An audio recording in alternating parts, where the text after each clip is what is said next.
Roasting pedas Kiki Saputri untuk Angelina Sonda. Angie cuma bisa pasrah, sebut makanya jangan ditiru.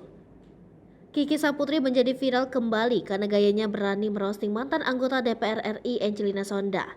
Kiki Saputri merosting Angelina Sonda di episode Lapor Pak Rabu 3 Agustus 2022 lalu. Bukan Kiki Saputri namanya kalau tidak mengeluarkan roasting yang pedas. Video bagian roasting Kiki Saputri untuk Angelina Sonda ini lantas diunggah kembali di akun TikTok @laporpa_story. Saat di roasting Kiki Saputri, Angelina Sonda pun memberikan reaksi tak terduga. Angelina Sonda justru membenarkan setiap lawakan yang dilontarkan oleh Kiki Saputri. Awalnya, Kiki Saputri meminta Angelina Sonda untuk menarik nafas pelan-pelan. Tiba-tiba Kiki mulai menyindir Angelina Sonda dan mengatakan enaknya sudah bisa menghirup udara bebas usai keluar dari penjara.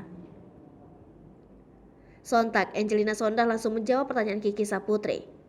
Ucapan Kiki membuat Angie tertawa. Sementara itu, para pemain lain Lapor Pak seperti Wendy Cagur, Andika Pratama, dan Andre Taulany langsung heboh. Tak hanya sampai di situ, Kiki masih terus melanjutkan roastingannya. Kiki bahkan menyindir Angelina Sonda kenapa tergiur untuk korupsi saat menjabat sebagai anggota DPR, padahal pekerjaannya di sana tidak berat. Sindiran keras tersebut membuat Angelina Sonda lantas meminta Kiki untuk tidak meniru kesalahannya itu. Roasting Kiki berlanjut sampai membahas soal hukuman penjara Angelina. Ia menyinggung masa hukuman Angelina yang dirasa kurang. Angelina Sonda pun hanya tertawa dan ia takut jika yang masih ada di dalam penjara ditambah lagi hukumannya. Para pemain Lapor Pak seperti Wendy Cagur, Andre Taulany, Andika Pratama, dan Surya Insomnia nampak khawatir akan roastingan Kiki Saputri. Warganet turut mengomentari video viral roastingan Kiki Saputri.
Hai pemirsa Sri Popo TV, jangan lupa komen, like, dan subscribe, serta tonton terus berita-berita terupdate lainnya ya.